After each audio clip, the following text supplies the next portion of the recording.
ದೇವರ ಪರಿಶುದ್ಧ ನಾಮಕ್ಕೆ ಸ್ತೋತ್ರವಾಗಲಿ. ಈ ಸಂದರ್ಭದಲ್ಲಿ ದೇವರ ವಾಕ್ಯಗಳನ್ನು ಹೇಳುವಂಥ ಅವಕಾಶ ಕೊಟ್ಟಿರುವಂಥ ತಂದೆಯಾದ ದೇವರಿಗೆ ಸ್ತೋತ್ರ ಸಲ್ಲಿಸ್ತಿದ್ದೇನೆ. ಮತ್ತು ಈ ದಿನದ ವಾಕ್ಯವನ್ನು ಕೇಳುವಂಥ ಪ್ರತಿಯೊಬ್ಬ ಎಲ್ಲ ವಿಶ್ವಾಸಿಗಳಿಗೂ ದೇವಜನರಿಗೂ ಕ್ರಿಸ್ತ ಯೇಸುವಿನ ನಾಮದಲ್ಲಿ ನನ್ನ ವಂದನೆಗಳನ್ನು ಹೇಳುವನಾಗಿದ್ದೇನೆ.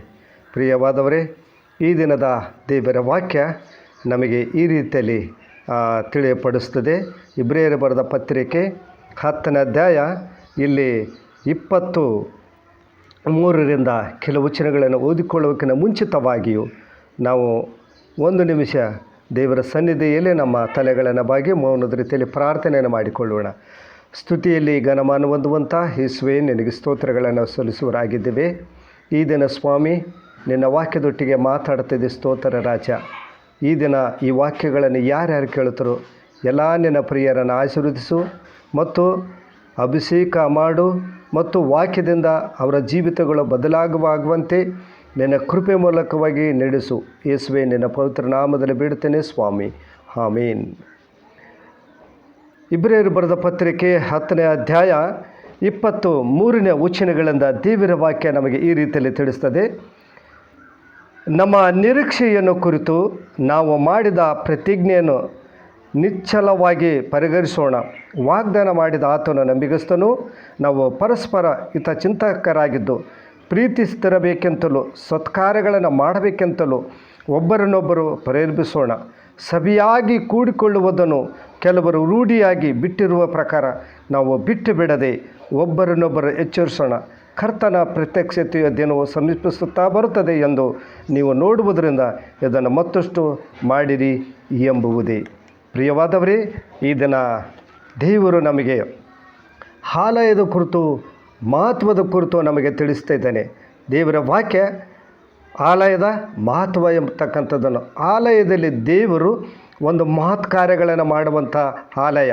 ಅದಕ್ಕೆ ಇಲ್ಲಿ ಹೇಳ್ತಿದ್ದೇನೆ, ಸಭೆಯಾಗಿ ಕೂಡಿಕೊಳ್ಳುವುದನ್ನು ಕೆಲವರು ರೂಢಿಯಾಗಿ ಬಿಟ್ಟಿರುವ ಪ್ರಕಾರ ನಾವು ಬಿಟ್ಟು ಬಿಡದೆ ಒಬ್ಬರನ್ನೊಬ್ಬರು ಎಚ್ಚರಿಸೋಣ ಎಂತಕ್ಕಂಥದ್ದು. ದೇವರ ಆಲಯ ಮನುಷ್ಯನಿಗೆ ನೆಮ್ಮದಿಯ ತಾಣವಾಗಿದೆ. ದೇವರ ಪರಿಶುದ್ಧ ಆಲಯ ಬರುವ ಪ್ರತಿಯೊಬ್ಬ ವಿಶ್ವಾಸಿಗಳಿಗೆ, ಮನುಷ್ಯರಿಗೆ ಅದು ತಾಣ ಅಂತಕ್ಕಂಥದ್ದನ್ನು ನಾವು ನೋಡ್ತಾ ಇದ್ದೇವೆ.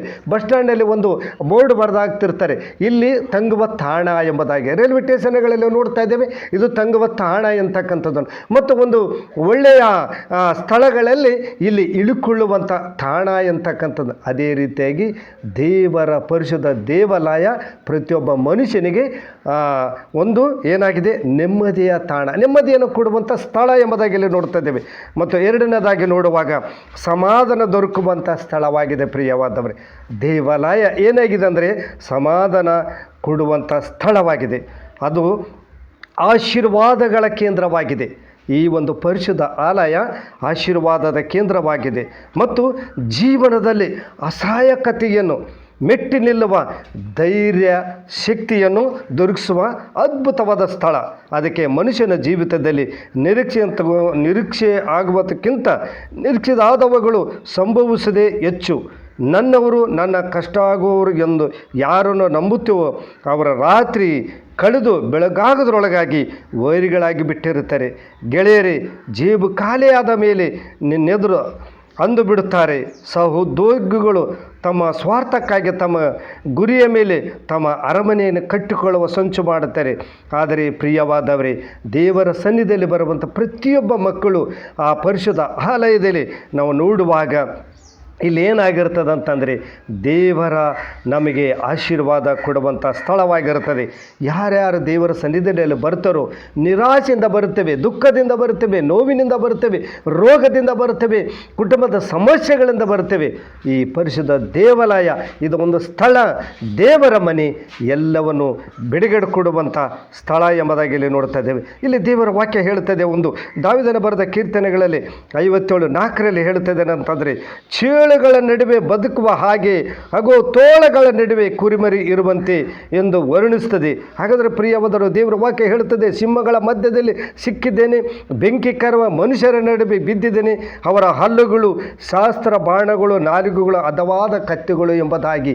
ಇದೆಲ್ಲ ಜನರು ಹೊರಗಡೆ ಇದ್ದು ಮಾಡುವಂಥ ಸಂದರ್ಭದಲ್ಲಿ ದೇವರು ಹೇಳುತ್ತಿದ್ದೇನೆ, ನೀನು ನನ್ನ ಸ್ಥಳದಲ್ಲಿ ತಂಗಿದ್ದರೆ, ನನ್ನ ಸ್ಥಳದಲ್ಲಿ ಬಂದಿದ್ದೀ, ಆದರೆ ನಾನು ಎಲ್ಲವನ್ನು ಬಿಡುಗಡೆ ಮಾಡ್ತೇನೆ ಎಂಬುದಾಗಿ. ಹಾಗಾದರೆ ಪ್ರಿಯವಾದವರೇ, ಇನ್ನೊಂದು ವಾಕ್ಯ ಹೇಳುತ್ತದೆ, ಎಜೆಕೇಲನ ಪ್ರವಾದನೆ ಗ್ರಂಥ 2ನೇ ಅಧ್ಯಾಯ 6ನೇ ವಚನ ಹೇಳುತ್ತದೆ, ನರ ಮನುಷ್ಯನೇ ಅಥವಾ ನರಪುತ್ರನೇ, ನೀನು ಮುಳ್ಳು ಕೊಂಪೆಗಳಿಗೆ ಸಿಕ್ಕಿಕೊಂಡು ಚೇಳುಗಳ ನಡುವೆ ವಾಸಿಸುವಂತೆ ಅವರ ಮಧ್ಯದಲ್ಲಿ ನೀನು ವಾಸಿಸ್ತಾ ಇದ್ದಿ. ನಾವೆಲ್ಲಿ ಜೀವನ ನಡೆಸ್ತಾ ಇದ್ದೇವೆ?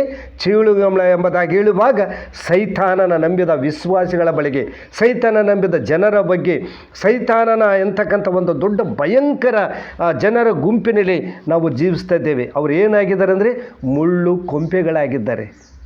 ದೇವರ ವಾಕ್ಯ ಕೇಳದೇ ಇರುವಂಥವರು, ಪ್ರಾರ್ಥನೆ ಮಾಡುವಾಗ ಅಸಹ್ಯದ ಮಾತುಗಳನ್ನು ಆಡುವಂಥವರು, ಅಂಥವರು ಮುಳ್ಳು ಕೊಂಪೆಗಳು ಎಂಬುದಾಗಿ ನೋಡಿ. ಅಂಥದ್ರಲ್ಲಿ ನಾವು ಸಿಕ್ಕಾಕೊಂಡಿದ್ದೇವೆ, ಅದರಲ್ಲಿ ವಾಸ ಮಾಡ್ತಿದ್ದೇವೆ, ಅವರ ಮಧ್ಯದಲ್ಲಿ ಜೀವನ ನಡೆಸ್ತಿದ್ದೇವೆ.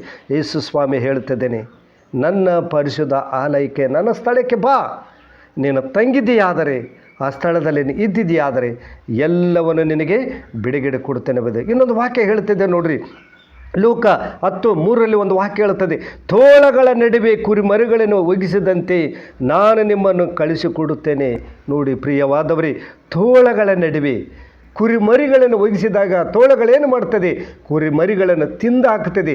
ಅದೇ ರೀತಿಯಲ್ಲಿ ಸೈತಾನ ನಿಮ್ಮನ್ನು ಯಾವ ರೀತಿಯಲ್ಲಿ ನಿಮ್ಮನ್ನು ನುಂಗಲಿ, ಯಾವ ರೀತಿಯಲ್ಲಿ ನಿಮ್ಮನ್ನು ಹಾಳು ಮಾಡಲಿ ಎಂಬುದಾಗಿ ಯೋಚನೆಗಳನ್ನು ಮಾಡುವಾಗ ಅದಕ್ಕೆ ದೇವರು ಹೇಳುತ್ತಿದ್ದಾನೆ, ನೀನು ನನ್ನ ಹತ್ತಿರ ಬಾ ಎಂಬುದಾಗಿ. ಹಾಗಾದರೆ ದೇವರ ನಿಜವಾದ ಆಶ್ರಯವು ಬಲವಾದ ಬುರ್ಜ ಆಗಿದ್ದಾನೆ. ಆತನೇನಾಗಿದ್ದಾನೆ? ದೇವರು ನಿಜವಾದ ಆಶ್ರಯ ಬಲವಾದ ಬುರ್ಜ ಆಗಿದ್ದಾನೆ ಪ್ರಿಯವಾದವರು. ಅದಕ್ಕೆ ದೇವರ ಆಲಯದಲ್ಲಿ ಬಂದಾಗ ಮಹತ್ವಗಳನ್ನು ಕಾಣುತ್ತೇವೆ, ಅದ್ಭುತಗಳನ್ನು ಕಾಣುತ್ತೇವೆ, ಆಶೀರ್ವಾದಗಳನ್ನು ಕಾಣುತ್ತೇವೆ ಮತ್ತು ಸಮಾಧಾನವನ್ನು ಕಾಣುತ್ತೇವೆ ಪ್ರಿಯವಾದವರೇ. ಇದೆಲ್ಲ ಈ ದೇವರ ಪರಿಶುದ್ಧ ಆಲಯದಲ್ಲಿ ಸಿಗುವಂಥದ್ದಾಗಿದೆ. ಅದಕ್ಕೆ ದೇವರ ವಾಕ್ಯ ಹೇಳುತ್ತದೆ, ಸವಿಯಾಗಿ ಬರಬೇಕು, ಕೂಡಿಕೊಂಡು ಬರಬೇಕು. ಇಲ್ಲಿ ದೇವರು ಒಬ್ಬರನ್ನೊಬ್ಬರು ಎಚ್ಚರಿಸುವಂಥ ವಾಕ್ಯಗಳ ಕೊಡುವಂಥವನಾಗಿದ್ದಾನೆ ಪ್ರಿಯವಾದವರೇ. ಅದಕ್ಕೆ ದೇವಾಲಯದಲ್ಲಿ ಅದ್ಭುತವಾದ ಮಹತ್ವವಿದೆ. ಅದನ್ನು ನಾವು ಕಂಡುಕೊಳ್ಳಬೇಕಾಗಿದ್ದರೆ ನಾವು ದೇವರ ಸನ್ನಿಧಿಯಲ್ಲಿ ಬರಬೇಕು. ದೇವರು ಈ ವಾಕ್ಯಗಳನ್ನು ನಮ್ಮೆಲ್ಲರ ಆತ್ಮಲಾಭಕ್ಕಾಗಿ ಆಶೀರ್ವದಿಸಿ ಕಾಪಾಡಲಿ. ಪ್ರಾರ್ಥನೆ ಮಾಡಿಕೊಳ್ಳೋಣ. ಯೇಸುವೇ, ನಿನಗೆ ಸ್ತೋತ್ರ ರಾಜ, ಒಂದು ಒಳ್ಳೆಯ ವಾಕ್ಯ ಕೊಟ್ಟಿದ್ದೆಪ್ಪ. ಈ ವಾಕ್ಯವನ್ನು ಕೇಳಿರುವಂತೆಲ್ಲ ನಿನ್ನ ಮಕ್ಕಳನ್ನು ಆಶೀರ್ವಿಸು ತಂದೆ. ನಿನ್ನ ಪರಿಶುದ್ಧ ಆಲಯ ಮಹತ್ವಗಳನ್ನು ಕಂಡುಕೊಳ್ಳುವಂಥ ಸ್ಥಳವಾಗಿದೆ. ನಮ್ಮೊಟ್ಟಿಗೆ ನೀನು ಮಾತಾಡಿದೆ. ಹೌದು ದೇವರೇ, ನಿನ್ನ ಸನ್ನಿಧಾನದಲ್ಲಿ ಬಂದು ಆರಾಧನೆಗಳನ್ನು ಮಾಡುವಾಗ ನಿನ್ನ ಪರಿಶುದ್ಧ ಸ್ಥಳದಲ್ಲಿ ದೇವರೇ ನಮ್ಮ ಎಲ್ಲ ಆಶೀರ್ವಾದಗಳನ್ನು ಪಡ್ಕೊಳ್ಳುವಂತೆ ನೀನು ನಮ್ಮನ್ನು ನಡೆಸಿ ಕಾಪಾಡ್ತಾ ಬರಬೇಕೆಂಬುದಾಗಿ, ವಾಕ್ಯವನ್ನು ಕೇಳಿರುವಂತೆಲ್ಲ ನಿನ್ನ ಮಕ್ಕಳನ್ನು ಆಶೀರ್ವಿಸ್ತಾ ಬರಬೇಕೆಂಬುದಾಗಿ ಯೇಸುವೇ ನಿನ್ನ ಪವಿತ್ರ ನಾಮದಲ್ಲಿ ಬೇಡುತ್ತೇನೆ ಸ್ವಾಮಿ. ಆಮೇನ್. ದೇವರೇ ನಿಮ್ಮನ್ನು ಆಶೀರ್ವದಿಸಿ ಕಾಪಾಡಲಿ. ಆಮೇನ್.